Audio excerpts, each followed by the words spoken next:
नाजरीन, आज के हॉरर पॉडकास्ट में आपका इस्तकबाल है। आज फिर हमारे साथ ज़की अंजुम सिद्दीकी साहब हैं, जो एक नया वाक़या और बहुत डरावना वाक़या हमें सुनाएंगे। उम्मीद है आपको पसंद आएगा। आइए सुनते हैं आज का वाक़या। ज़की अंजुम साहब, आपका अपने शो हॉरर पॉडकास्ट में एक बार फिर इस्तकबाल करता हूँ। आप आए, बहुत शुक्रिया। आप हमारे नाजरीन को आज कौन सा वाक़या सुनाने वाले हैं, उसके बारे में मुझे बताइए आप। आज का वाक़या काफ़ी दिलचस्प है और मुझे उम्मीद है कि नाज़रीन को पसंद आएगा। वाक़या कुछ यूँ है कि एक लड़की एक कॉलेज में ज़ेर तालीम है, पढ़ रही है कॉलेज में।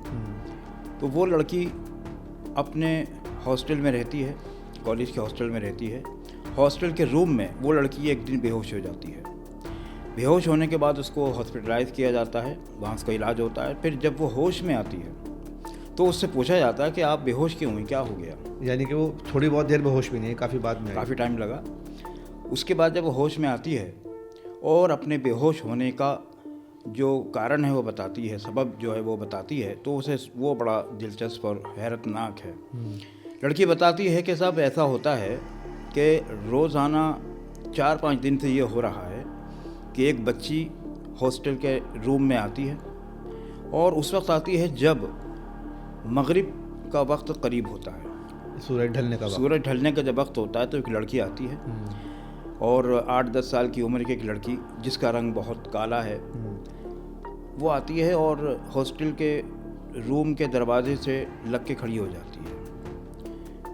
ये लड़की जो हॉस्टल में रहती है, इसका नाम पूजा है। अच्छा। पूजा उससे पूछती है कि भाई तुम कौन हो और अंदर कैसे आ गई हॉस्टल में। लड़की कहती है, वो बच्ची कहती है कि मैं आपसे दोस्ती करना चाहती हूँ। पूजा ने कहा कि तुम दोस्ती करना चाहती हो, मगर तुम हो कौन? तो बच्ची कहती है, नहीं बस आप मुझसे दोस्ती कर लें, आप मुझे बहुत अच्छी लगती हैं, आप मुझसे दोस्ती कर लीजिए।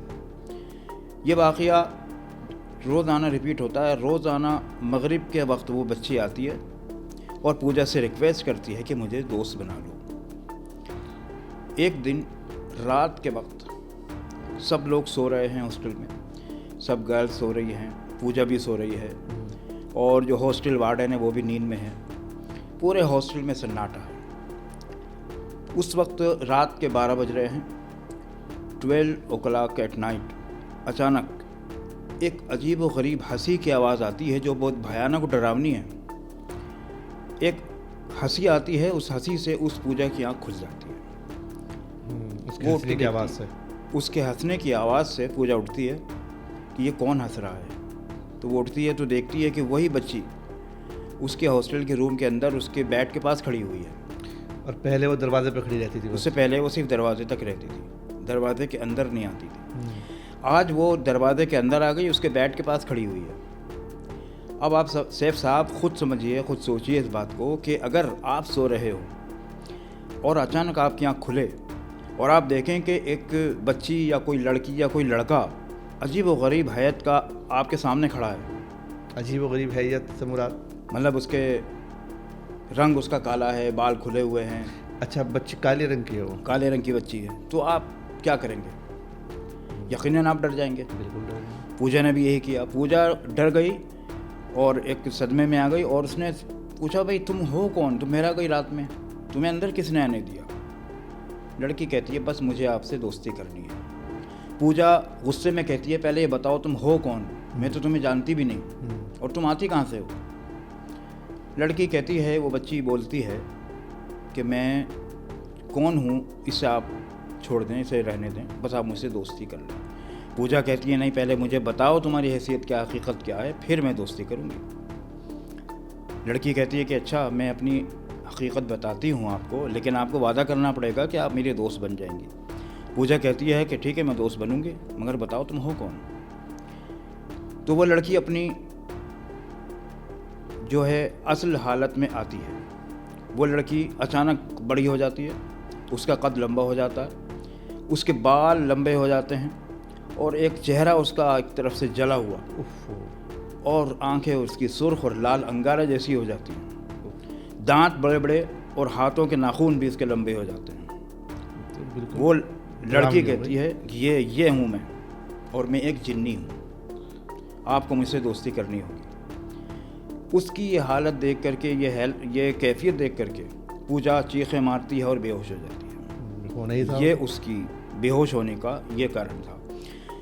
उसके बाद यह वाक़या होता है कि वो लड़की पूजा जो है, तो ये उसने वहाँ बताया होश में आने के बाद, होश में आने के बाद डॉक्टर पूजा ने ने पूछा बताया कि मेरे साथ ये वाक़या हुआ है, इसलिए मैं बेहोश हुई। मैं इसलिए बेहोश हुई हूँ। और पूजा ये भी बताती है कि वो लड़की अभी भी मेरे पास है, किसी वहीं को नज़र हॉस्पिटल नहीं में? आ रही है, मेरे पास है, वहीं बैठी। मेरे पास बैठी है वो। अब वो जिन्नी उस लड़की पूजा के ऊपर पूरी तरह से मुसल्लत है और लड़की के ऊपर दौरे पड़ने लगते हैं। लड़की बार बार बेहोश होती है, बार बार रोती है, कभी रोती है कभी हंसती है पूजा। चुनांचे उसको आमिर साहब के पास ले जाते हैं। महल्ले में एक आमिर साहब थे, उनके पास ले गए। आमिर साहब ने कहा कि भाई इसका इलाज जो है वो तो बहुत लंबा है और आप इसको घर ले जाइए, मैं वहीं आ रहा हूँ, वहीं पे इलाज होगा इसका। आमिर साहब घर आते हैं पूजा के।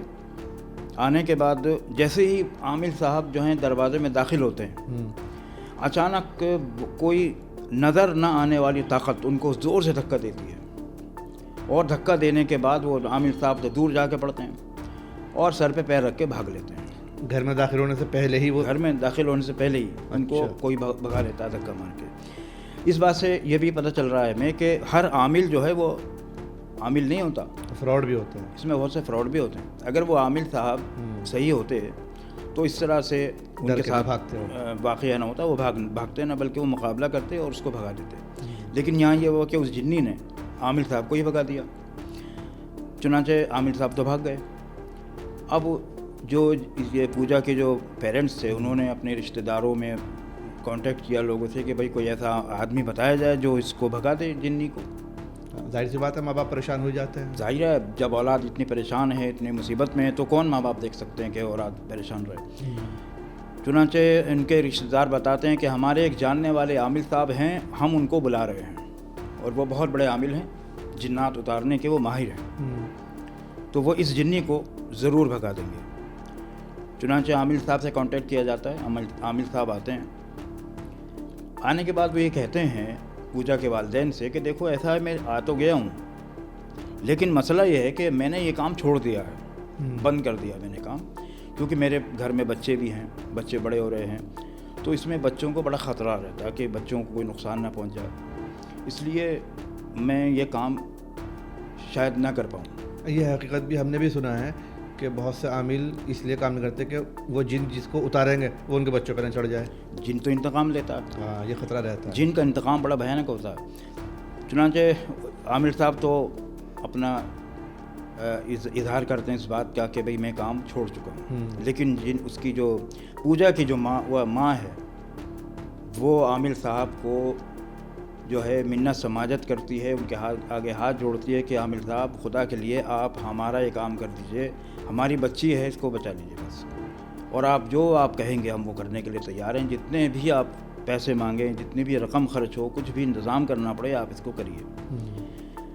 आमिर साहब उसकी माँ की ये हालत देख करके, उसका रोना गिड़गिड़ाना देख कर तैयार हो जाते हैं कि चलिए मैं करता हूँ। चुनांचे वो ये कहते हैं कि साहब कमरे में एक सफ़ेद चादर बिछाई जाए, उस पर पूजा को लिटा दिया जाता है और पूजा के ऊपर एक सफ़ेद चादर डाल दी जाती है। पूजा लेट गई। कमरे में एक सफ़ेद चादर बिछाई जाती है, उस पर आमिर साहब बैठ गए और धोनी का जो सामान है, अगरबत्ती है और लोबान है, ये सब चीज़ें हैं वो जलाई जाती हैं। कमरे में खुशबू हो जाती है।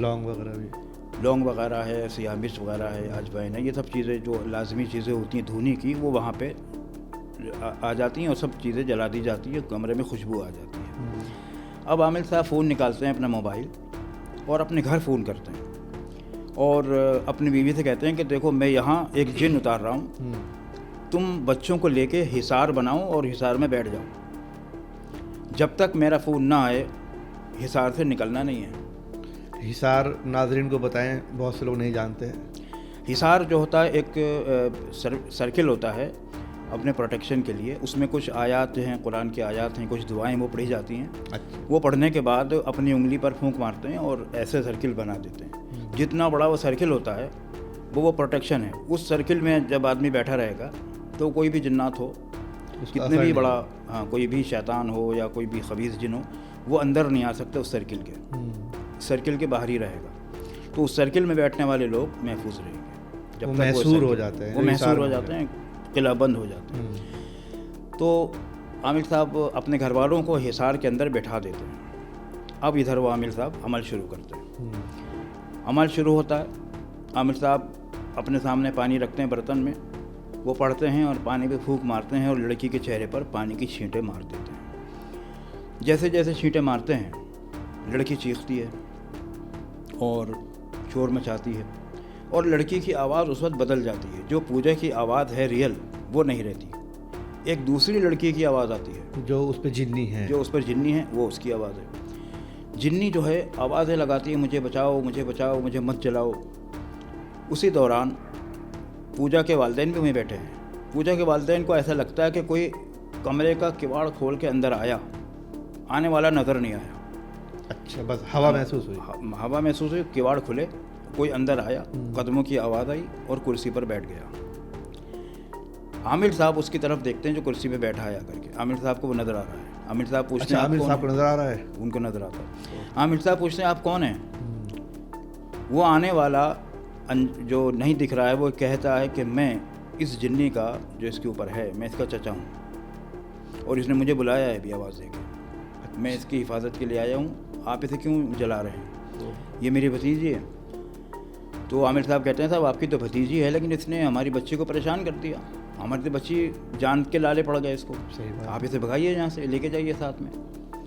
तो आमिर साहब की इस बात को सुनकर वो कहता है, चचा जिन्नी का, कि ये जिन्नी तो इतनी सरकश और इतनी शैतान है कि किसी की बात नहीं मानती, हमारी बात तो सुनेगी नहीं, लेकिन आप इसे जलाइए मत, आप ऐसा कर दीजिए कि यहाँ से ये उतर जाए, भाग जाए। आमिर साहब कहते हैं, देखो इसका तो कोई वादा मैं नहीं कर सकता कि ये ना जले, मैं जब इसे भगाऊंगा तो जलेगी भी। अब जलने के बाद ये ज़िंदा रहती है ये नहीं, ये तो मैं नहीं कह सकता, क्योंकि बग़ैर जलाए हम उसे उतार नहीं सकते। चुनांचे आमिर साहब अपना अमल जारी रखते हैं, मुसलसल पढ़ते हैं और पानी छिड़कते हैं। जितना वो पानी छिड़कते हैं उतनी चीखें बुलंद होती हैं और गोश्त जलने की बदबू कमरे में फैलनी शुरू हो जाती है। यानी कि जो पानी छिड़क रहा है उससे वो जल रही है, जिन्नी के बदन में आग लग रही है, गोश्त की बदबू फैल रही है पूरे कमरे के अंदर, और साथ में चीखने की आवाज़ें लगातार बढ़ती जा रही हैं। वो तकलीफ़ हो रही है, उसे तकलीफ़ होती है। आखिर में ये होता है कि साहब वो आवाज़ें आनी बंद हो जाती हैं, धुआं पूरे कमरे में भरा हुआ है, और जो जिस पलंग पर पूजा लेटी है उसके नीचे राख का ढेर जमा हो जाता है, जिस पर सफ़ेद चादर बिछाई गई, जिस पर सफ़ेद चादर बिछाई थी। यानी वो जो जिन्नी है वो जल चुकी है, पूरा जिस्म उसका राख बन के नीचे गिर गया है। ऐसा ख़तरनाक मंजर है भाई जी। जब ये होता है तो उसके बाद वो जो चचा उसका बैठा है जिन्नी का, वो आमिर साहब से कहता है कि ये तुमने क्या कर दिया, तुमने तो मार दिया उसको।